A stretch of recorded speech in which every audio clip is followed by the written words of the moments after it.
नमस्कार। भारतेंदु नाट्य अकादमी द्वारा आयोजित रंग समागम 2020 में आप सभी का हार्दिक स्वागत है। आज जब कोरोना काल में हम सभी की दिनचर्या अस्त व्यस्त हो गई है, तो ऐसे में हमारे माननीय राज्य मंत्री स्वतंत्र प्रभार संस्कृति विभाग उत्तर प्रदेश शासन श्री नीलकंठ तिवारी जी की प्रेरणा से प्रमुख सचिव श्री मुकेश कुमार मेश्राम जी, निदेशक एवं विशेष सचिव संस्कृति विभाग उत्तर प्रदेश शासन श्री शिशिर जी के मार्गदर्शन में हमारी अकादमी एक नवीन पहल के साथ आप सभी के समक्ष उपस्थित है, लेकर रंग समागम 2020। इस रंग समागम के माध्यम से वेबिनार के जरिए हम जुड़ते हैं कला जगत की उन विभूतियों के साथ जिन्होंने कला जगत में अपनी एक विशेष पहचान बनाई है, एक मुकाम हासिल किया है, एक मानक स्थापित किया है।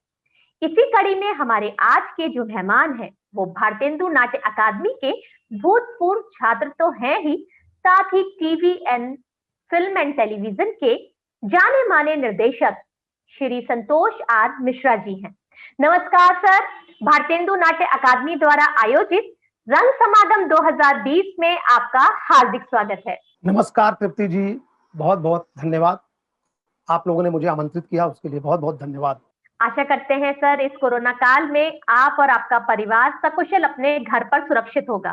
बिल्कुल, हम सब सुरक्षित थे और बहुत ही सही से घर में सारी नियमों का पालन करते हुए बहुत ही अच्छे ढंग से रहे हैं और लॉकडाउन को बहुत एंजॉय किया एक तरह से देखा जाए तो। सर, किस तरह से शुरुआत हुई आपकी रंग यात्रा की, कैसे जुड़ाव हुआ, कैसे रुझान बढ़ा, बताएं।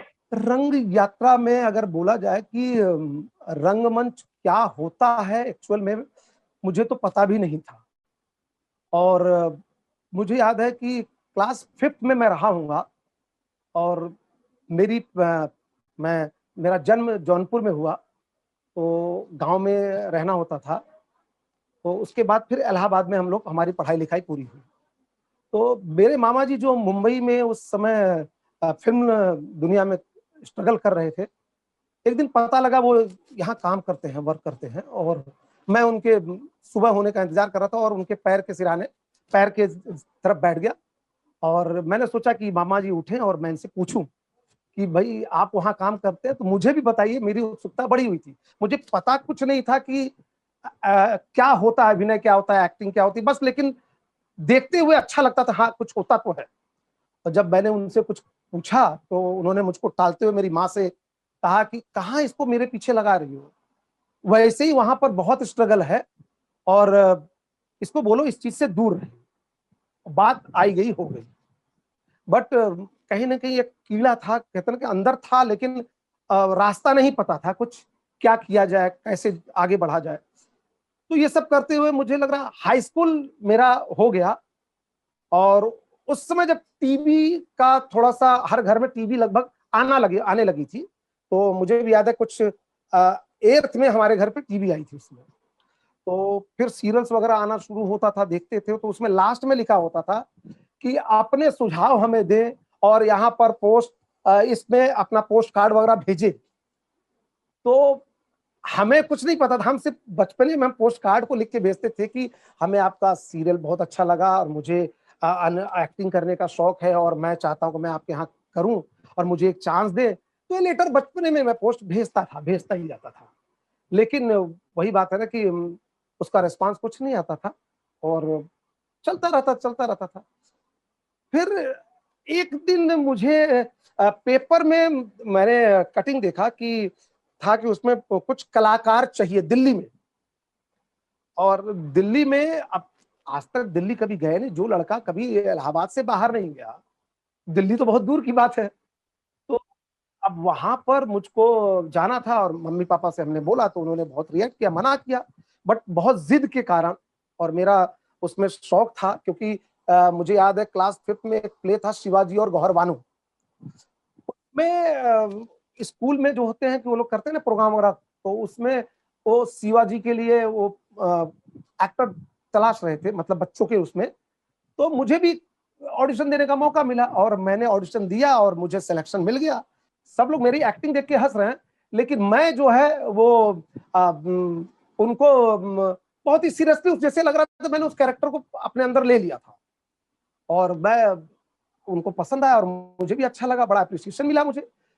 तो वो कहीं ना कहीं एक थी, और माँ बाप को एक लग रहा था कुछ इसके अंदर, चलो एक मौका तो दे। और मेरे पिताजी रेलवे में गार्ड थे, तो रेलवे का पास जो है हमें मिला था हमारे नाम से, तो उसमें दिल्ली पहुंचे। और जब वहां पहुंचे तो जहां पर जाना था वहां पर किसी तरह दिल्ली के सारे स्ट्रगल करते हो, पहली बार अकेला लड़का दिल्ली पहुंचा। और वहां पहुंचने के बाद एंट्री फीस थी उनकी कुछ 125 रुपए, और कुछ 300 रुपए और कुछ चार्जेस थे उनके, उन्होंने लिए। और फिर बोला अंदर रुकिए, अभी आपका प्रोसेस चालू होगा। तो अंदर देखा मैंने कई एक्टर जो एक्टिंग के शौकीन थे वो सब पहुंचे हुए थे, कोई बर्तन मांज रहा है, कोई कुछ कर रहा है, कोई कुछ कर रहा है। तो मेरी तो ये समझ में, मैं क्या करने आया था और क्या देख रहा हूं।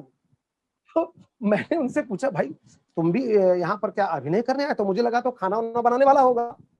तो बोलता, हाँ भाई मैं 3 दिन से आया हुआ हूँ, ये लोग बोलते हैं शूटिंग होगी शूटिंग होगी, और मुझको लेके जाते हैं और टहला घुमा के लेके चले आते हैं और छोड़ देते हैं। अब मेरी तो हालत खराब, मैंने कहा यार ये तो गड़बड़ है, मतलब कहाँ पहुंच, लग रहा है मैं कहीं फंसने जाऊं। लिटरली मुझे रोना जैसा आने लगा। और मैं वहां से एक्चुअल में देखा जाए तो लाइफ का रियलिस्टिक पहला ऑडिशन मैंने वहां दिया, कि वो पूरी एक्टिंग की, रोना वोना पूरा कर करा करके मैंने कहा भाई मैं निकल रहा, मुझे जाना है। उन लोगों ने मुझे पैसे भी नहीं दिए, लास्ट के शायद मुझे लगा, मैंने कहा मेरे पास पैसे भी नहीं है कि मैं जाऊं, तो मुझे 100 रुपए या 125 रुपए मेरे लौटाए और बाकी सब रख ली, और मैं वहां से चल दिया। और फिर इलाहाबाद आ गया। तो वही फिर घर पे आने के बाद जो डांट सुनना ये सब होना, तो बोला था ना किसी लायक नहीं है और नाटक नौटंकी करने चलोगे। अब और वो जो टिपिकलिटी होती है कि गार्ड का लड़का, क्या बोलेंगे, क्या कर रहे हो, मतलब वो सब जो होता है वो सब कहा कि ये सब क्या लगा है, कि क्या कहेंगे, कभी शादी तक नहीं होगी तुम्हारी, ये होगी, बहुत सारे सब सूर्य चीजें हुई।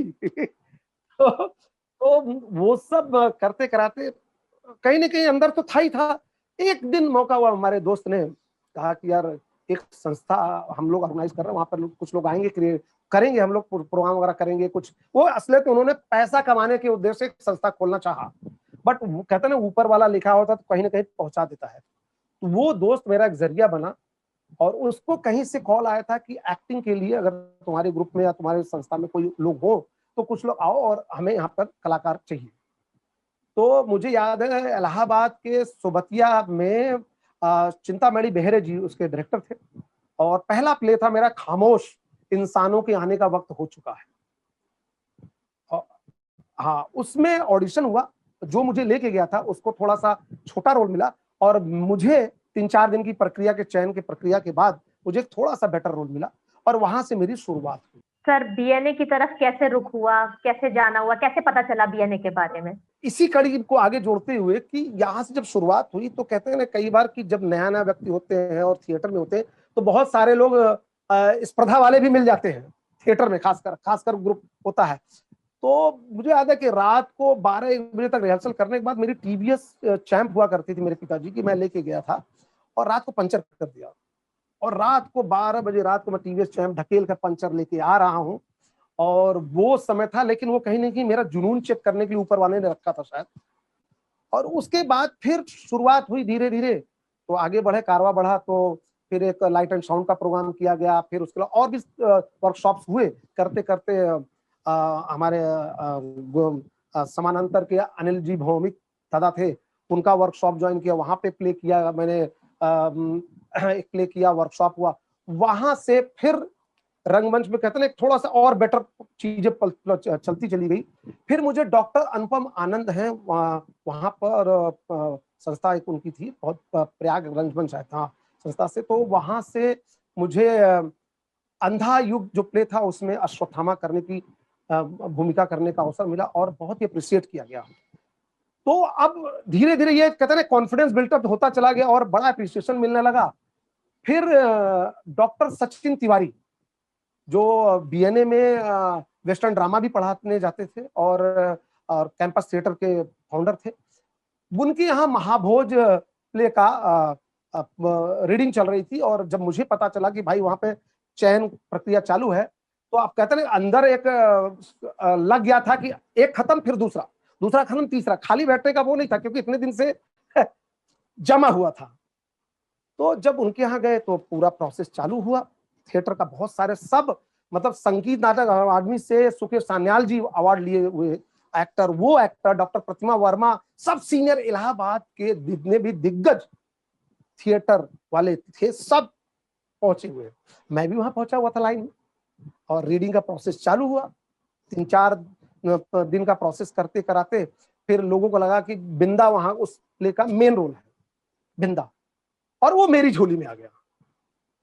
तो वो जब आया तो फिर साथ में लोग मिल तो गया, एक होता ना, लेकिन वो मुझे बड़ा कॉन्फिडेंस देता था, क्योंकि उनका जो एक पीछे का वो साउंड जो चलता था ना कि मिल तो गया है, कर पाएंगे, रोल सिद्ध होगा, ये अंदर चलता था ना। लोग जब मुझे पीठ पर बैक से पता लगता था तो अंदर लगता था यार नहीं, चैलेंज है भाई, इतने बड़े बड़े एक्टर्स हैं, सीनियर एक्टर, और मैं उन सबके सामने नया था।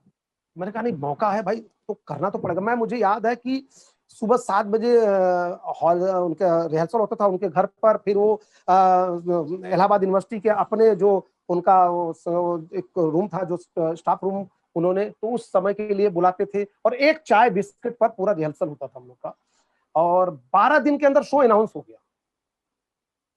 और लेकिन बहुत मजा आया, और पहली बार मैंने अनुभव किया कि मतलब मैंने उस कैरेक्टर को जिया, और मुझे एहसास ऑडियंस ने कराया। जब प्ले हुआ और ऑडियंस, जब हम लोग जब ग्रीन रूम में गए तो कुछ ऑडियंस के लोग रूम में आए और गले मिल गए और मुझे गोद में उठा लिया और बोले कि आपने बिंदा का प्ले किया, कैरेक्टर किया था ना सर, आप ऐसा लग रहा था कि आप जी रहे हो, आपके साथ वो हो रहा, एक्टिंग लगी नहीं रही थी। मतलब लिटरली तृप्ति, मुझे रातों रात एक स्टार थिएटर में स्टार की अनुभव कराया लोगों ने। और उसके बाद बहुत सारे ऑफर्स आने लगे, बहुत सारे प्लेस के ऑफर्स आने, दुलारी बाई, बहुत सारे अलग अलग ग्रुप के ऑफर आने लगे।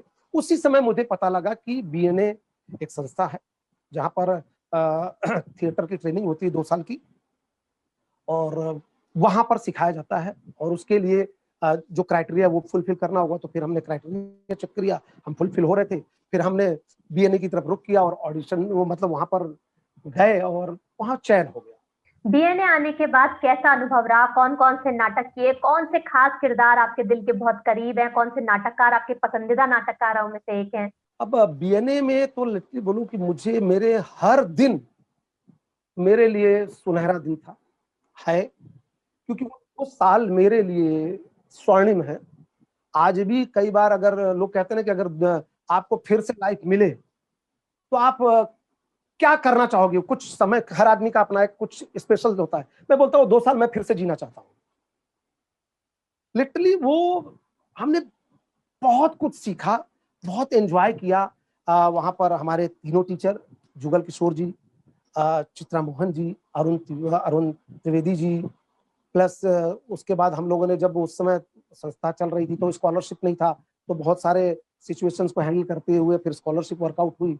और वहां पर जैसे अंकुर जी आए, अनामिका हक्सर जी से मैं बहुत प्रभावित हुआ, और रघुनंदन जी और मोहन महर्षि जी, इन सब के साथ रामामूर्ति जी, के मोहन जी, रामामूर्ति जी लाइट सिखा दे, के मोहन जी मेकअप।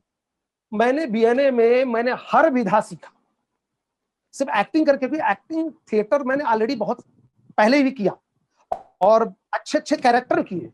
तो मैंने बीएनए में एक्टिंग को सीखने को फोकस किया, और मैंने मेकअप, कॉस्ट्यूम, लाइट सब मैं असिस्ट किया। जहां पे मौका डिजाइन करने को मिला वहां पर, जहां असिस्ट करने का मौका वहां पे जैसे माधवी प्ले हुआ, उर्मिल थपरियाल जी ने, रोमियो जूलियट प्ले हुआ, ऐसे बहुत सारे प्ले होते गए और वर्कशॉप। तो मैं फुल कह सकते हैं जुनूनी तौर पर एकदम 2 साल को मैंने एकदम अंदर समाहित कर लिया, और उसका उसका फल मुझे आज भी मिलता है।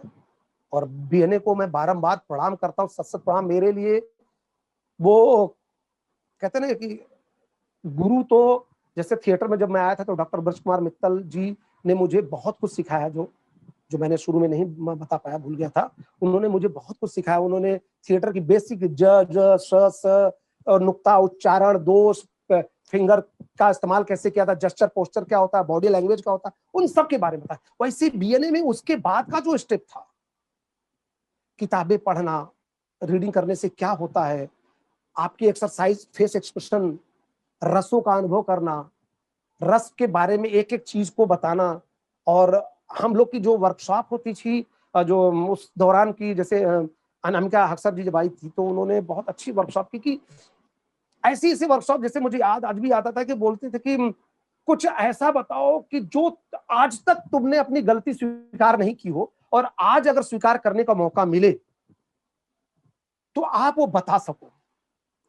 लिटरली वो एक्सरसाइज, और रूम बंद, अगरबत्ती जला दी गई और एक कैंडल जला दी गई, उस लॉ को देखते हुए बातें करना, मतलब एक तरह का मेडिटेशन हो गया था।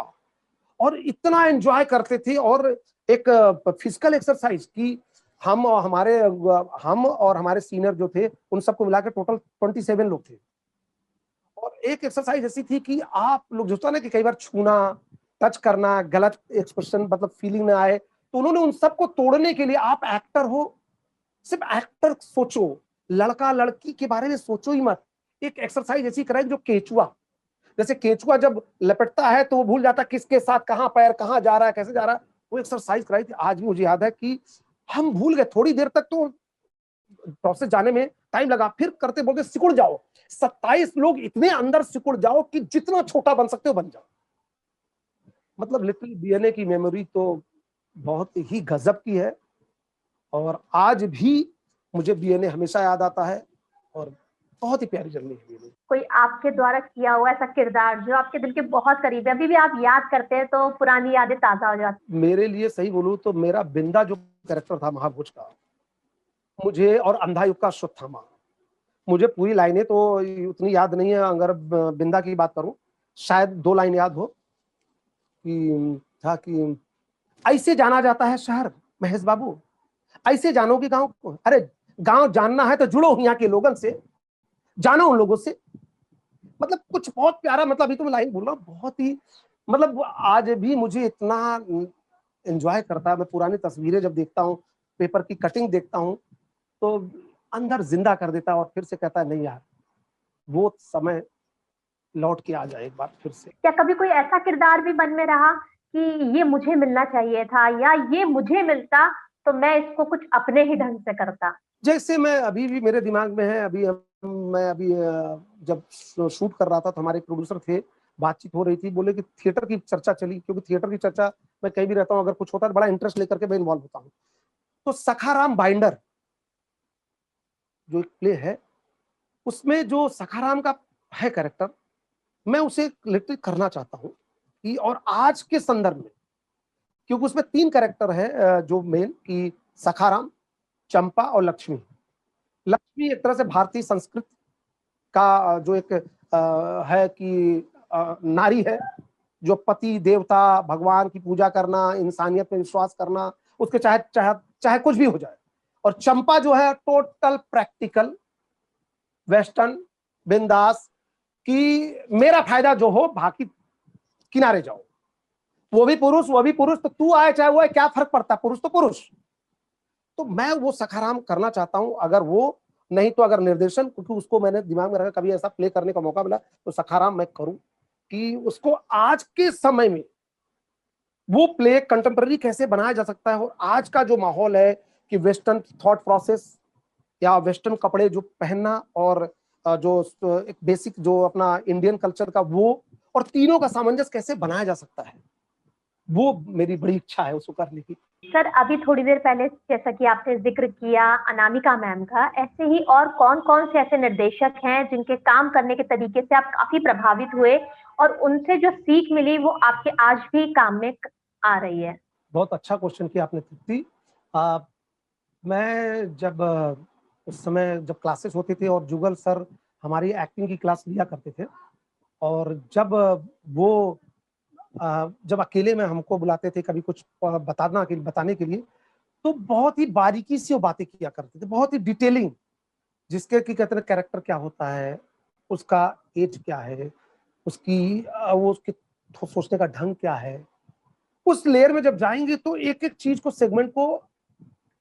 तोड़िए, और फिर समझ में आएगा कि कैसे आगे आप अपने आप को एड ऑन कर सकोगे। जैसे रघुनंदन सर, उनका तो फिजिकल मूवमेंट को बहुत फोकस करते थे और स्पीच को।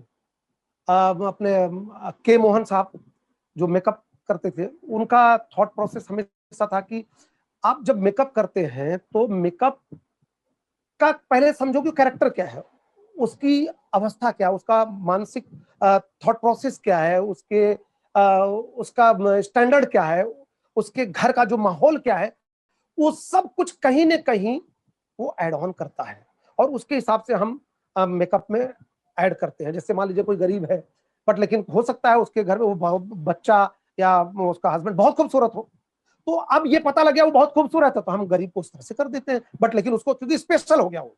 बट बेसिक चीज ऐसे ही हर चीज को जितना भी हम डिटेल में जाएंगे, सेगमेंट वाइज तोड़ते हैं, जितना हम तोड़ेंगे उतना आसान हो जाएगा कोई किसी भी कैरेक्टर के पास पहुंचने में। और वो आज भी हम यहाँ पर भी आज वो करते हैं कि जब भी कैरेक्टर एनालाइज करते हैं या फिर कैरेक्टर का स्केच बनाया जाता है, उसका ट्री बनाया जाता है, तो हम बाकायदे उसके साथ सब जोड़ते हैं कि परिवार क्या है, उसके अगल बगल कौन है, उसकी फैमिली में कौन है, वो किस तरह से सोचता है और उसका जो नेचर क्या है, उसको गुस्सा ज्यादा आता है क्या, वो बात बात में चिड़चिड़ा हो जाता है क्या, या नहीं वो बड़ा शांत रहता है क्या।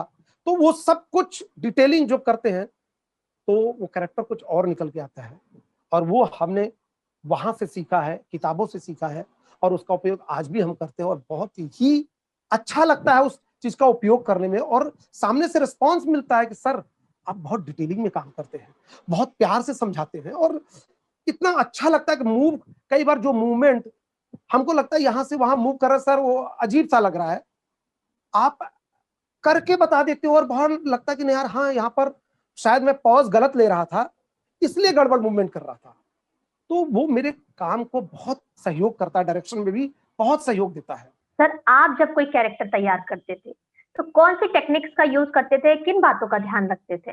मेरा भी वही चीज था, जब जो चीजें बीएनए में सीखा और जो चीज पहले मैंने जैसे बताया कि मुझे डॉक्टर ब्रज कुमार मित्तल जी जो बेसिक मेरा स्टार्टअप हुआ था, उन्होंने इन सब चीजों के बारे में हमारी बहुत डिटेलिंग हमारी क्लासेस लेते थे, एक्सरसाइज कराते थे और जेस्चर पोस्चर का यूज करवाते थे। मॉड्यूलेशन, स्पीच मॉड्यूलेशन क्या होता है, ज ज ज ज श स, मेरा वहीं से सीखा मैंने और वहां और वही चीज मैं अपने अंदर लाता था और बीएनए ने उसको और ऐड कर दिया मुझको। उस पर देखा जाए तो कहते हैं कि उसको एक ठप्पा लगा दिया कि नहीं ये करेक्ट वर्जन जा रहे हो आप। और बीएनए के जो टीचर्स थे, जो गेस्ट आते थे, मैं उनसे बहुत क्वेश्चन करता था कि सर ये ऐसा है तो कैसे, ये ऐसा, तो कई बार बोलते हैं तू क्वेश्चन बहुत करता है, तो सर कि क्वेश्चन नहीं करूंगा तो मेरे अंदर रह जाएगा।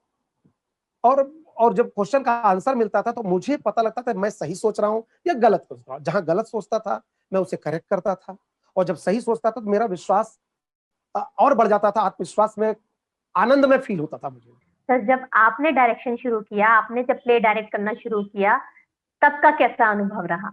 ये बहुत ही प्यारा सवाल है क्योंकि बीएनए के बाद मैंने पहला प्ले डायरेक्ट किया था और मैं इलाहाबाद गया, वहां पर campus theatre doctor Sachin Tiwari ji का ग्रुप, वहां से मैंने जो प्ले किया था उसके बाद वहां पहुंचा तो मुझे बहुत मतलब उनका स्नेह मेरे पर बहुत था, सचिन सर का। और वो बहुत कम बात करने वाले लोगों में से थे, जी, लेकिन और बहुत धीरे बोलते थे। बहुत धीरे बोलते थे, बहुत कम बात करते थे और बड़े सोच करके रिएक्शन देते थे। मतलब अगर मुझसे पूछा और संतोष कैसे हो, मैंने बोला सर अच्छा हूं, आपका आशीर्वाद है, तो रिएक्शन क्या, इतना टाइम लेते थे रिएक्शन देने में कि मतलब ये समझ में आता कि ये, अरे ये मतलब क्या सोच के देते हैं, बट उनका एक कैरेक्टर था। और फिर जब मैंने उनसे कहा कि सर मैं प्ले करना चाह रहा हूँ, तो बोले कि तुम बाहर संस्था से क्यों, अपने ग्रुप से करो। और मुझे लग रहा है बहुत कम लोगों को उनके ग्रुप से निर्देशक के तौर पर प्ले करने का मौका मिला, उनमें से एक मैं हूँ। और मैंने वो प्ले उठाया था संध्या छाया, और एक प्ले और था आजाद घर, रामेश्वर प्रेम जी का, संध्या छाया जयंत दलवी जी का। संध्या छाया को मैंने light design, makeup, costume, direction सब मैंने किया। तो बीएनए से सीखे हुए थे नए नए, तब उसका उपयोग करने का मौका मिला था तो हुआ कि भाई सारी चीजें मैं क्यों ना करूं खुद। और वो वर्कशॉप के तहत मैंने किया, और उसमें अपने बीएनए का ही एक जूनियर गोविंद सिंह यादव जो बाद में एनएसडी किया, उसने उसमें प्ले किया था ना मेन रोल नाना का। और बाकी उसके बाद एक लड़की थी इलाहाबाद की, उसने वो प्ले किया था। और दूसरा प्ले था रामेश्वर प्रेम जी का आजाद घर, जिसमें मैंने और उसने दोनों ने एक्ट किया था, और डायरेक्शन मैंने किया। और लाइट डिजाइन करने के लिए मैंने अपने बीएनए से एक सीनियर का सहयोग लिया था और वो प्ले किया। उसके बाद फिर सचिन सर ने कहा कि संतोष तो यहीं रहो, और मैं सोच रहा हूँ, मेरे दिमाग में विचार चल रहा है कि रंगमंडल का स्थापना किया जाए इलाहाबाद में, क्योंकि अभी तक ऐसा नहीं है, और तुम उसे संभालो, और जो बीएनए के जो थिएटर में इंटरेस्ट है, रंगमंच करना चाहते हैं, उनको बुलाओ, उनको जो बेसिक यहीं रहे, और बेसिक जो होगा, जो भत्ता होगा वो दिया जाएगा। लेकिन मैंने उनसे कहा कि सर बहुत दिन से इंतजार कर रहा था, अब मुझे मुंबई जाना है। और उसके बाद मुंबई के लिए सन 2001 में, शायद दिसंबर सन 2000 का 10 का दिसंबर था, या फर्स्ट वीक 2001 था जनवरी, उसमें मैं मुंबई आ गया, और तब से मेरी जर्नी मुंबई की चालू। यानी सपनों की नगरी मुंबई में आपने जब कदम रखा तो किस तरह काम की शुरुआत हुई, कौन कौन से रास्तों से होकर आप गुजरे? मुंबई जब मैं पहुंचा तो जैसा मैंने बताया कि मामा जी जी। थे लेकिन वो इंडस्ट्री छोड़ चुके थे। अच्छा। वो इंडस्ट्री उसमें छोड़ चुके थे, और उन्होंने अपना बिजनेस स्टार्टअप कर लिया था। और जब मैं पहुंचा तो उनके पास पहुंचा, और उनको थोड़ा सा आश्चर्य लगा कि आ गया। तो मैं उनके साथ कुछ एक हफ्ते रहा। उसके बाद मुझे कुलबुलाहट मचने की कोई माहौल नहीं मिल रहा था। फिर मैं जगह ढूंढ रहा था कि कहाँ रहा जाए। कुछ लोग को पता था कि जो सीनियर लगे रहते हैं, मिलने मिलाने गए। बट उसके बाद मैं जुहू बीच के में सिटीजन होटल, उसके ठीक पीछे एक जगह है, और वहां पर पेइंग गेस्ट के तौर पर मैं वहां रहना शुरू किया। 800 रुपए उस समय रूम नहीं बोलेंगे, एक बेड का रूम किराया था। अच्छा। 3x6 का जो बेड है, बेड भी नहीं बोलेंगे, गद्दा। उन्होंने गद्दा 10x12 या कुछ का रूम रहा होगा, जिसमें 4 गद्दे लगे हुए थे, वो उन लोगों ने लगा के दिए हुए थे। और वो एरिया, गद्दा वाला एरिया सिर्फ मेरा था। ऐसे चारों माय के गद्दे गॉड। वाले एरिया चारों के थे। और जी। एक बैग था अपने पास, और थाली ग्लास कटोरी और ये सब था, बर्तन, और वहीं रखते थे। वही एरिया अपना था। खाओ पियो सो, और खाना बाहर, टॉयलेट वगैरह बाहर कंबाइन था। वहां करते हुए फिर जाते थे स्ट्रगल करना, और जितना पैदल चल सकते थे, क्योंकि जब इलाहाबाद से निकले तो मुझे याद है कि मैंने कुछ 25,000 रुपए के आसपास पिताजी से लिया था, और 15-17 हजार रुपए मैंने खुद जमा किए थे, क्योंकि जो थिएटर को करने कुछ किए थे तो उससे पैसे जो थे, और मैंने बीएनए जाने से पहले जो ट्यूशन क्लासेस में पढ़ाता था तो उसके कुछ पैसे इकट्ठा हुए थे। तो सब लेकर के वहां पहुंचा तो कुछ 42-43 हजार रुपए, और मैंने सोचा था भाई मांगना ना पड़े। बड़े जोश जुनून से आया हूं कि मैं कुछ करूंगा, अब फिर से पीछे मुड़ूं, हाथ बोलूं दो, तो उचित नहीं है। उस चक्कर में सेव करते करते बसों से जाना, काफी पैदल चलना। कई बार होता था कि अगर खाना खा रहे हैं और भूख ज्यादा लगी है तो बस खाना चलाते थे कि भाई जिससे कि रात को फिर से खाएंगे, कि पैसे की प्रॉब्लम नहीं थी, लेकिन ये दूरदृष्टि थी कि कितने दिन और, कि भाई काम नहीं मिला कैसे हुआ। बट लेकिन इत्तेफाकन उसके बाद 1 महीने 1.5 महीने के बाद ही मुझे काम स्टार्ट हो गया, और मैं यहाँ पर डायरेक्शन स्टार्ट से ही डायरेक्शन कर रहा हूँ। मतलब कहते हैं ना कि बीएनए में मैंने एक छोटा सा सीन किया था एज ए डायरेक्टर, तुगलक का। उसमें मैंने बहुत सारे, मतलब सारे एलिमेंट्स लगभग मैंने ही किए थे। तो मेरा उस समय से कॉन्फिडेंस नहीं, यार डायरेक्शन में मजा बहुत है, मुझे डायरेक्शन करना है। और फिर यहाँ आया तो फिर प्रोसेस चालू हुआ असिस्टेंट का, और बालाजी ज्वाइन किया मैंने। बालाजी में कभी क्योंकि सास भी कभी बहुत ही हिट शो था उस समय, सन 2001 में क्योंकि सास भी बहुत थी। और उस समय बालाजी के बाहर बहुत भीड़ लगती थी, लोग गेट के अंदर एंट्री तक नहीं थी। और मुझे वो मौका मिला, मैं वहां करना शुरू किया। और उसके बाद फिर स्टार्टअप, वहां से असिस्टेंट प्रोडक्शन डिजाइनर, फिर चीफ, और करते हुए, और मुझे लग रहा है कि 1.5 साल में ही, हाँ 1.5 साल में ही मैं सीन डायरेक्ट करना चालू कर दिया। मुझे मौका मिला, चालू हो गया, और मैं एज ए डायरेक्टर, मतलब एसोसिएट लेवल पे था, बट लेकिन सीन डायरेक्ट करने का मौका मिलना शुरू हो गया। और 2 साल, 2.25 साल में एज ए डायरेक्टर मेरा पहला सीरियल था जूही, ईटीवी उर्दू के लिए, वो रहा, और बहुत ही अप्रिशिएट किया गया एज ए डायरेक्टर में उसमें। वहां से मेरी पहली जर्नी हुई। यानी एक्टिंग का चार्म आपको नहीं लुभाया, नहीं नहीं, मन किया मुझे एक्टिंग की फील्ड में स्ट्रगल करने का? नहीं, मतलब मैंने यहाँ देखा लोगों को बहुत स्ट्रगल करते हुए, बहुत चीजें, और और मुझे पता नहीं क्यों था कि मुझे क्योंकि मैंने जब सीरियल में भी एक्ट करते हुए देखा, और जो जो प्रोसेस जिसकी मैं बात कर रहा हूँ, वो प्रोसेस के तहत मैं 1-2 बार सेट पे भी गया, तो वो प्रोसेस के तहत मैंने काम करता हुआ नहीं पाया लोगों को। तो फिर उसके बाद मुझे लगा कि नहीं यार, मैं एज ए डायरेक्टर, जो मेरा थॉट प्रोसेस है और जो परफॉर्मेंस लेवल है और जो समझ है, उसको उपयोग करने के लिए डायरेक्टर, क्योंकि उसको मौका ज्यादा मिलता है, और एक्टर का एक लिमिटेशन हो जाता है, क्योंकि वो कहीं ना कहीं सारे लोगों को कहीं ना कहीं पहलुओं को देखना पड़ता है। और तो उससे, और वो मौका मुझे मिला बाद में 2005 में, जब मुंबई में बाढ़ आई थी। 2005 का लास्ट था या 2006 था शायद कुछ, हाँ।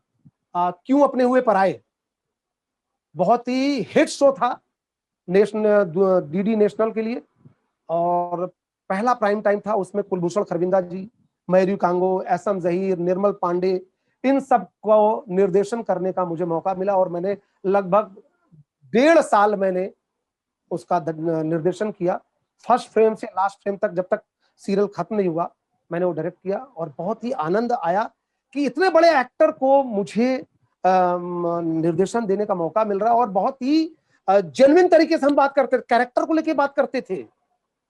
कुलभूषण जी से तो कई चीज पे जब डिसाइड होता था एक्टर वाइज कि नहीं मुझे ऐसा नहीं ऐसा लग रहा है, ऐसा नहीं ऐसा लग रहा है, तो जब हमारी बात होती मैं बोलता था सर या तो आप मुझे कन्विंस कर दो, या तो मैं आपको कर दूं, दो में से जब तक एक कन्विंस नहीं होगा तब तक वो चीज नहीं निकलेगी सर। और वो था, और फिर मुझे वाकई उनको बताने के लिए, मतलब कहते हैं ना कि बहुत डिटेलिंग में जाकर उनको बात करना पड़ता, क्योंकि इतने सीनियर एक्टर, इतने मजे हुए, तो उनसे अगर कुछ वार्तालाप हो रहा है तो आप ऊपरी तह पे बात नहीं कर सकते।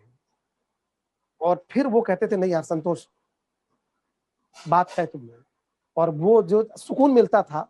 निर्मल पांडे जी आज नहीं है, मेरे बड़े भाई जैसे, वो बहुत ही प्यारा संबंध हमारा उनके साथ बन गया था। और उन्होंने तो मुझे एक बार कहा था संतोष, जब मैं बैंडोट किंग कर रहा था, तुम्हारी एनर्जी, तुम्हारी मेहनत और शेखर कपूर जी की जो एनर्जी थी, मैं कहीं ना कहीं उनकी छवि तुम में देखता हूं। मैंने कहा दादा ये तो बहुत बड़ी बात कर दी, इतने बड़े निर्देशक। बोले कि नहीं, तू इतनी मेहनत करता है, इतनी शिद्दत से लगा रहता है, 7 बजे से शूट कर रहा है, मतलब एक दिन हुआ था कि हमारा कुछ 9 बजे से स्टार्ट हुआ था, और दूसरे दिन क्योंकि निर्मल पांडे जी को कहीं बाहर जाना था आउट ऑफ स्टेशन, और एपिसोड टेलीकास्ट करना था, सुबह के 6 बजे तक हमने शूट किया, और कुछ 8 बजे की उनकी फ्लाइट थी। बोले तू 4 बजे सुबह में, और 4 बजे स्विमिंग पूल का सीन था, और बोले कि तेरी इतनी एनर्जी, 4 बजे भी तू इतनी एनर्जी से काम कर रहा है यार। मैंने कहा दादा अपने पास एक ही चीज तो है, ईमानदारी, जुनून और एनर्जी, बस और कुछ है नहीं अपने पास।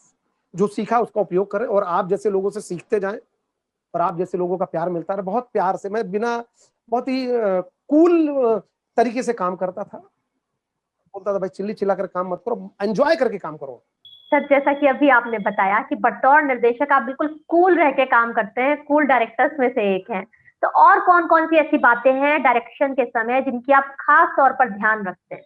अब अगर बोला जाए डायरेक्शन के लिए, तो सबसे पहले एक ही होता है कि जब मैं स्क्रिप्ट पढ़ता हूँ तो एक बार तो सिर्फ स्टोरी समझने के लिए पढ़ता हूँ, दूसरी बार बेसिक और थोड़ी डिटेलिंग, कम से कम 3 बार स्क्रिप्ट पढ़ता हूँ। अगर एपिसोडिकल कर रहा हूं तो कम से कम 3 बार पढ़ना चाहिए, मेरा मानना है, और ज्यादा पढ़ो तो और अच्छा है, जिससे कि, और अपना पेपर वर्क मैं अपने असिस्टेंट के भरोसे से नहीं रहता हूं, आज भी, पहले भी, और आगे भी मैं अपने अपना अपना होमवर्क मैं खुद करता हूँ।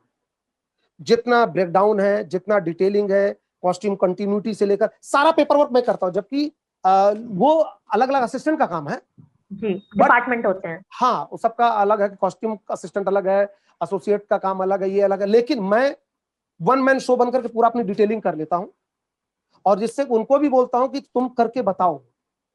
अगर नहीं पता होगा, भले आपका काम नहीं हो, जब आपको पता नहीं होगा तो आप गाइड कैसे करोगे दूसरे अपने जूनियर को?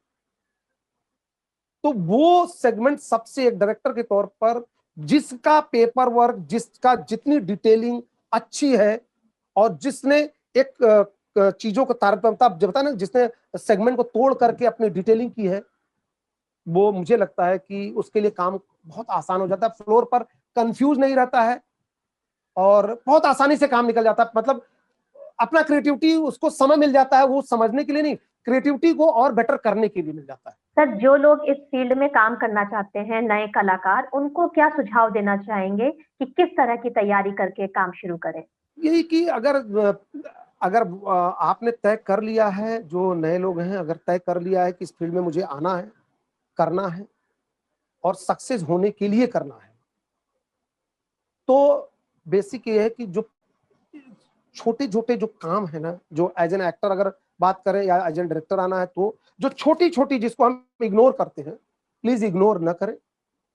चाहे वो किताब पढ़ना है, सबसे पहले किताब को पढ़ें, किताब को समझने की कोशिश करें, कैरेक्टर को समझने की कोशिश करें। एज ए डायरेक्टर करना है तो एज ए डायरेक्टर उसको कैरेक्टराइजेशन क्या हो सकता है, सेगमेंट क्या हो सकता है, जैसे मैंने बताया कि सारे पहलुओं पे, चाहे कॉस्ट्यूम हो, रूप सज्जा हो, चाहे सेट का हो, सारी डिटेलिंग अपना पेपर वर्क करें, जिससे कि जब भी उस डिपार्टमेंट के व्यक्ति से आप बात करो तो सामने वाले को लगे नहीं यार, इन्होंने बहुत तैयारी की है, इनसे बात करने के लिए भाई मुझे भी कुछ करना पड़ेगा। वैसे एज एन एक्टर भी अगर करना चाह रहे हैं तो बेसिक तैयारी अपना स्पीच का है, अपने फेशियल एक्सप्रेशन का। अक्सर लोग कहता है कि डायलॉग तो याद हो जाता है, डायलॉग तो बोल लेते हैं, बट फीलिंग नहीं ला पाते हैं। अब वो फीलिंग कोई डायरेक्टर नहीं ला सकता है, फीलिंग एक्टर ही ला सकता है। डायरेक्टर सिर्फ समझा सकता है या उस कैरेक्टर के नजदीक उसकी जर्नी तक पहुंचाने की मदद कर सकता है कि आप यहां से चल रहे हैं, उसके बाद ये हुआ, इसके बाद ये हुआ, देखो ये फील करो ऐसा, लेकिन फीलिंग नहीं डाल सकता। वो अनुभूति एक्टर को ही करना पड़ेगा और एक्टर जब तक ये अनुभव नहीं करेगा वो अच्छा अभिनय नहीं कर सकता। और ये प्रॉब्लम मैंने बहुत सारे एक्टरों में देखी, आज भी देखता हूं, और मैं बोलता हूं प्लीज, जिससे कि आप करने आए हो आज ही मत करो, आगे भी करना है ना, बने रहना है ना, तो बने रहने के लिए अपनी छाप छोड़ के जाओ। तो वो बहुत जरूरी, छोटी छोटी तैयारियां जैसे वॉइस मॉड्यूलेशन है, फेशियल एक्सरसाइज है, या फिर कैरेक्टराइजेशन है, कैरेक्टर, या फिर जो कह सकते हैं कि फैमिली ट्री है। फैमिली ट्री वर्ड हम लोग बोलते हैं क्योंकि जब भी कोई भी, चाहे प्ले हो, चाहे सीरियल हो, चाहे फिल्म हो, कोई भी काम कर रहे हैं तो एक फैमिली ट्री होती है कि यहाँ से शाखाएं बन रही, उसका क्या है, अलग अलग सेगमेंट होता है, अलग अलग ट्रैक होता है, वो किससे रिलेटेड है, वो बनाकर उसका अपना संबंध तय करे, हमारा क्या चीज उसके साथ जोड़ रहा है, क्या उससे रिलेशन बन रहा है, हमें क्या बिहेव कर रहे हैं, हमारा कैरेक्टर का शेड क्या है, कलर क्या है। वो सब चीजों पे जितना डिटेल करेंगे उतना मजा आएगा और उतना बेहतरीन काम कर पाएंगे। सर, आपका इस बारे में क्या कहना है कि अगर थिएटर में काम करना हो या फिल्म एंड टेलीविजन के लिए काम करना हो, चाहे राइटिंग हो, डायरेक्शन हो, एक्टिंग हो, तो एक एकेडमिक ट्रेनिंग की कितनी जरूरत होती है? एकेडमिक ट्रेनिंग देखिए हमको शेप देता है, और बेसिक आप कहते हैं ना कि अगर मेरे अंदर कुछ है ही नहीं तो आप कहीं से भी ट्रेनिंग करके आ जाओ, कोई फर्क नहीं, टेक्निकल हो क्या हो गया जी। लेकिन अगर आपके अंदर महसूस कर रहे हो उस चीज की, जिस चीज की आप ट्रेनिंग ले रहे हो, कहते हैं ना कि अगर एंजॉय करके कोई काम करते हैं तो समय पता नहीं लगता है और रात दिन का भी पता लगा, बहुत एंजॉय होता है और थकावट भी नहीं लगती है। लेकिन अगर हम उसको एक बोझा बना के लेके चल रहे हैं कि क्राफ्ट वाइज, तो वो कहीं ना कहीं एक जगह जाके क्राफ्ट रुक जाता है, लेकिन इमोशन कहीं नहीं रुकता, इमोशन आपको कैरी करता है। चाहे आप थिएटर में देखिए कि जब इमोशन कैरेक्टर से आप ऑडियंस जुड़ जाता है तो कई बार ये पीछे बैठा रहता है, ऐसे बैठा बैठा देख रहा है, थोड़ी देर ऐसे करते करते करते करते करते ये यहाँ आकर के ऐसे, और एक बार जस्चर के बाद ये ऐसे भी आ जाता है, वो इन्वॉल्वमेंट उसका बन जाता है। तो वो इन्वॉल्वमेंट बनाए रखने के लिए उस चीज में आना पड़ेगा। और वो अगर आपके अंदर बेसिक है, आपको महसूस होता मेरे अंदर है, और नहीं है तो मुझे पैदा करना है, वो आपको एकेडमिक ट्रेनिंग प्रोफेशनल जगह पर आपको मिलती है, क्योंकि आपकी चीजों को तराशा जाता है। हो सकता है आपके अंदर है, आप महसूस कर रहे हैं, बट आप समझ नहीं पा रहे कि मुझे कहां से कहां तक जाना है, या मैं कहां गड़बड़ कर रहा हूं। तो कोई तो होना चाहिए हमको बताने वाला, हमको करेक्ट करने वाला कि नहीं यहाँ सही है, ऐसे नहीं, ऐसे करो, इस प्रोसेस के तहत ऐसे करो, तुम्हारा एक्सप्रेशन बहुत अच्छा है, तुम्हारा बॉडी लैंग्वेज बहुत अच्छा है, लेकिन चेहरे पर शायद आपको लग रहा है कि आप बहुत स्माइलिंग फेस है, लेकिन कहीं ना कहीं तनाव आ रहा है। तो वो बताने के लिए कोई तो चाहिए। एक आईना होता है, और आईना को हम देख पाते हैं, कोई और नहीं, लेकिन हमारा आईना जो हमारे गेस्ट होते हैं, गुरु होते हैं, दर्शक होते हैं, वो लोग होते हैं, और वो हमको बेहतर जजमेंट दे पाते हैं, क्योंकि वो निष्पक्ष होकर के हमको सही तरीके से बताने के लिए तैयार बैठे हैं। सर, आप अब तक 30 से भी ज्यादा नाटकों का निर्देशन कर चुके हैं, तो शूट के दौरान कुछ जुड़ी हुई ऐसी खास दिलचस्प घटना जो आपको बहुत याद आती हो, जिसे आप हमारे साथ शेयर करना चाहें?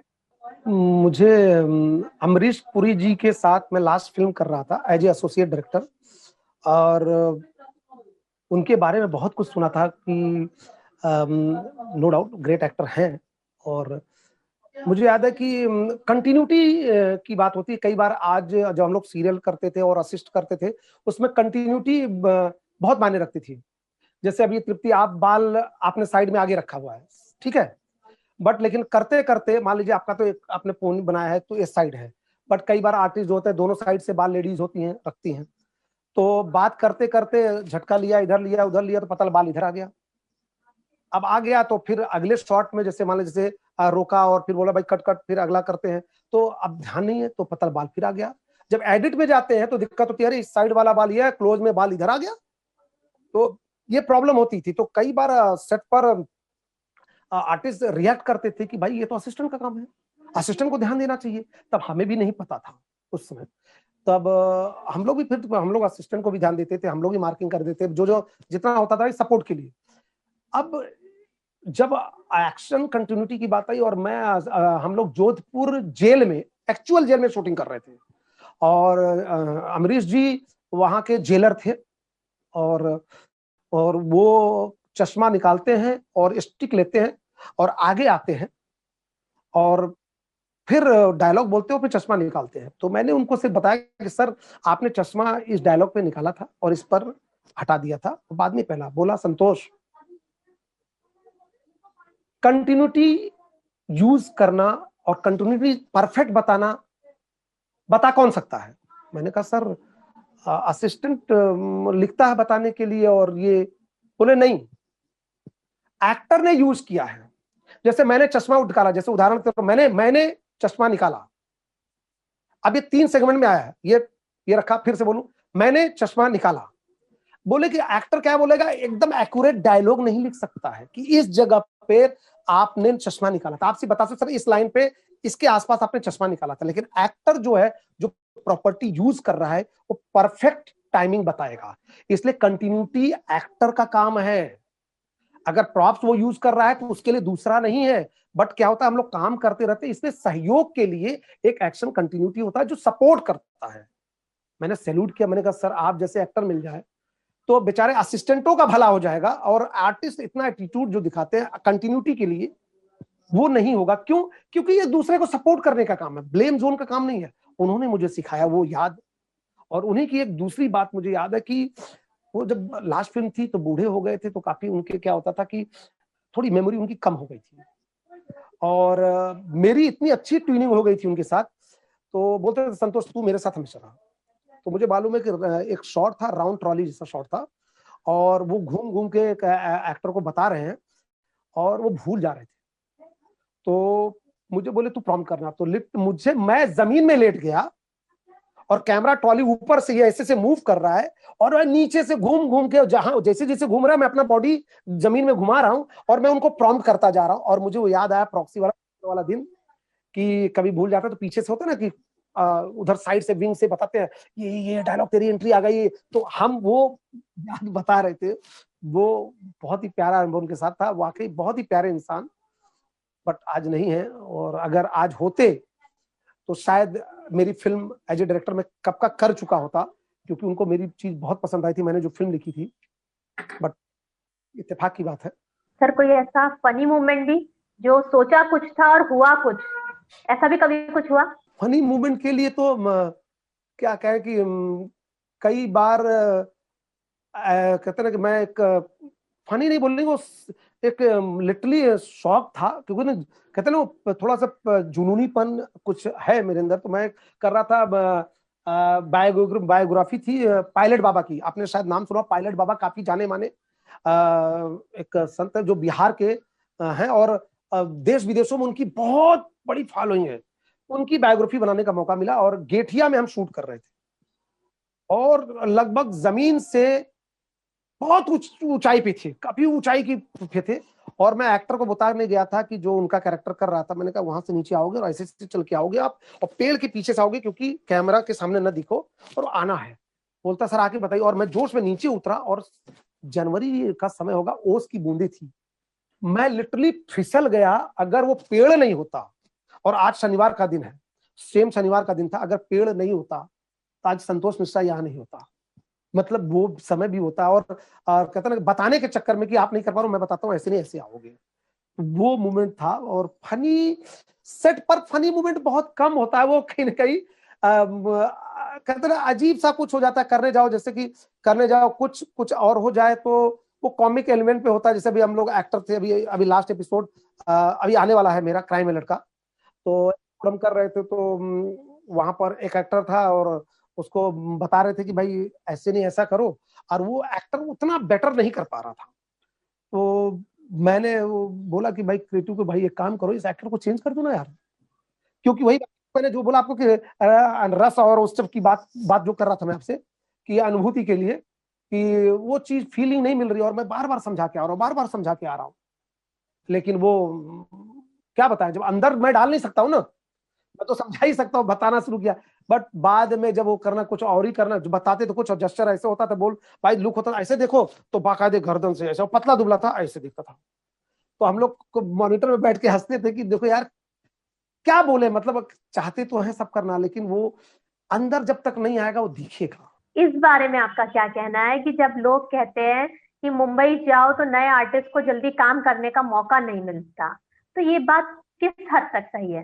देखिए मैं ये बोलूंगा कि मुंबई जाओ और मौका नहीं मिलता, कई बार किसी को तुरंत मौका मिल जाता है, और किसी को काफी समय लग जाता है, दोनों होता है। वो तो इत्तेफाक की बात है। बट लेकिन क्या है कि आपने अपनी तैयारी कितनी की है, हमें ये समझना है कि हम किसके लिए अप्रोच कर रहे हैं। हम उदाहरण जैसे होता है कि क्राइम पेट्रोल, जैसे मैंने क्राइम पेट्रोल भी किया है, तो क्राइम पेट्रोल में कैरेक्टर वाइज काफी कुछ चीजें होती हैं। तो वहां पर बहुत मायने नहीं रखता है कि बहुत लुक वाइज बहुत हैंडसम चाहिए, नहीं, कैरेक्टर में आप लगते हो तो ओके मिल जाएगा। बट वही आप चले जाओ स्टार प्लस के सीरियल और इन सब सीरियल में, तो वहां पर लुक बहुत मायने रखता है। तो डिपेंड करता है कि हमारा बॉडी स्ट्रक्चर क्या है, हमारा लुक क्या है, हम कैसे दिखते हैं, कैसे लगते हैं, वो सब बहुत मायने मायने रखता है। जरूरी नहीं है किसी को आते ही मान काम मिल जाता है, किसी को टाइम लगता है, किसी को साल भर से ऊपर भी हो जाता है, किसी को हो सकता है कि आप गए और एक आध महीने में। तो डिपेंड ऑन कि आप किस जगह अप्रोच कर रहे हैं, और आपका लुक कैसा है, उनकी रिक्वायरमेंट कैसी है, क्या आप उसके क्राइटेरिया में फुलफिल हो रहे हैं, और उसके अलावा आपने ऑडिशन कैसा दिया है, आप एज एन एक्टर आप कैसे हैं। वो बहुत सारी चीजें सब मिला करके काम जल्दी मिलना और न मिलने पर तय होता है। क्योंकि जैसे अब रियलिस्टिक जो बात क्राइम के शो हैं और ये सब बहुत कैरेक्टर वाइज होते हैं, लेकिन जो स्टार प्लस और ये सब होते हैं तो काफी कुछ लुक वाइज बहुत मायने रखता है। तो वो बहुत ध्यान देना होता है। तो हमें जो नए एक्टर हैं उनको सोचना पड़ेगा कि जहां हम अप्रोच कर रहे हैं, तो क्या हमारा लुक, हमारा बॉडी लैंग्वेज, हमारी शक्ल सूरत, हमारे फिजिक उसके साथ अप्रोच कर रहा है जिसके लिए हम फाइट कर रहे हैं, या फिर हमें कहीं और अपने जो फिजिक है या लुक है उसके हिसाब से अप्रोच करना चाहिए। सर आप कंटिन्यूटी में काम कर रहे हैं बतौर निर्देशक, तो अपने आप को कहाँ देखते हैं? क्या ऐसी खास बात लगती है जो आपको लगता है कि हाँ, इस वजह से मुझे कंटिन्यूटी में काम मिलता आ रहा है और लोग मेरे साथ कंफर्टेबल है? मुझे ये लगता है कि ईमानदारी, आप अपने काम से ईमानदारी। कई बार होता है कि बजट हमारा जो भी तय होता है, मैं जब बातचीत हो गई, उसके बाद मैं भूल जाता हूं। मेरे लिए छोटा प्रोजेक्ट हो तो भी उतनी शिद्दत से, और बड़ा प्रोजेक्ट हो तो भी उतनी शिद्दत से, बल्कि छोटा प्रोजेक्ट होता है तो मैं और ज्यादा शिद्दत से काम करता हूं, क्योंकि उसमें लिमिटेशंस होती हैं और एज ए डायरेक्टर मुझे और मेहनत करना पड़ता है सिद्ध करने के लिए, क्योंकि मैं बेटर काम कर सकूं। तो वो इसी वजह से मुझे लग रहा है कि जो मेरा चाहे क्रिएटिव लोगों से बातचीत हो, चाहे समझाने का तरीका हो, या एक्टर के साथ डील करने का तरीका हो, वो बहुत ही मैं जमीनी तौर पे जुड़ता हूं और वो लोगों को पसंद आता है। और उसके बाद मैं एक जो भी काम करता हूं उसको उसके रिक्वायरमेंट के हिसाब से मैं शॉर्ट्स जो डिजाइन करता हूँ, जबरदस्ती की नहीं ये काम नहीं कर, निपटा दो, ये ऐसा कर दो, वो नहीं, मैं निपटाने वाला फिलॉसफी में चलता ही नहीं हूँ। भले मुझे मेहनत ज्यादा करनी पड़े, मैं होमवर्क ज्यादा कर लूं, इसीलिए मैंने बोला कि होमवर्क अगर अच्छा है तो आप समय का जो दुरुपयोग होता है उसको, उस दुरुपयोग को बचा लेते हो और अपना अच्छा इनपुट दे पाते हो। अब क्या नई तैयारियां आपकी, किस ओर अब आपके कदम है, क्या प्लानिंग है?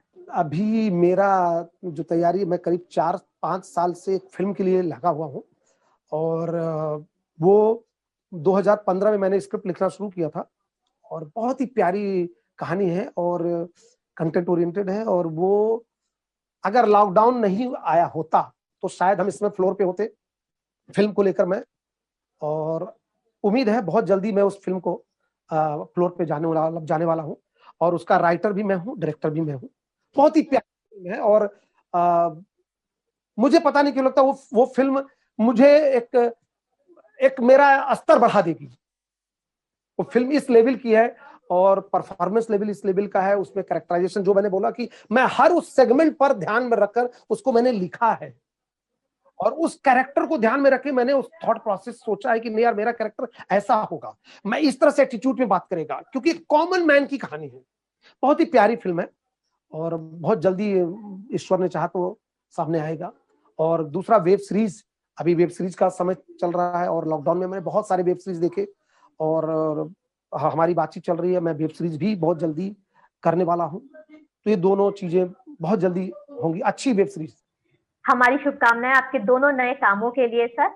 उम्मीद करते हैं जल्दी आपका नया काम शुरू हो। सर, आपसे बात करते हुए बहुत अच्छा लग रहा है, और बात करते हुए देखिए हम साक्षात्कार के अंतिम चरण में पहुंच चुके हैं। सर, संस्कृति विभाग उत्तर प्रदेश शासन के उच्च अधिकारियों के प्रोत्साहन से श्री रमेश चंद्र गुप्ता जी, निदेशक भारतेंदु नाट्य अकादमी की इस पहल यानी रंग समागम 2020 के संबंध में हम आपके विचार जानना चाहेंगे। ये बहुत ही अच्छा आप लोगों ने शुरुआत की है, और सांस्कृतिक विभाग की तरफ से हमारे भारतीय नाट्य अकादमी के निदेशक ने जो पहल की है, और आप सब लोगों ने मिलकर जो पहल की है, बहुत ही अच्छा, और लोगों के एक्सपीरियंस और लोगों को जोड़ने का काम, जो थिएटर में जो चाहते हैं उनको एक अच्छा प्लेटफॉर्म देने का काम आप लोगों ने बहुत ही अच्छा किया है, और इसके लिए तहे दिल से आभार है, शुक्रिया है, सबको बहुत बहुत आभार व्यक्त करता हूँ, सांस्कृतिक मंत्री जी का, हमारे निदेशक जी का, और सबका, कि ये जो पहल है इसको आगे बरकरार रखें, जिससे कि ज्यादा से ज्यादा लोगों तक ये बातें पहुंचे, जो रंगमंच की बातें हैं या इंडस्ट्री में आना चाहते हैं उनके लिए वो एक मार्गदर्शन का काम करेगा, और आप लोगों के प्लेटफॉर्म के तहत बहुत बहुत आभार है, बहुत बहुत धन्यवाद। आपने कार्यक्रम के लिए समय निकाला, भारतेंदु नाट्य अकादमी परिवार की ओर से हम आपका हार्दिक धन्यवाद करते हैं। बहुत बहुत धन्यवाद, बहुत बहुत आभार सबका, बहुत बहुत।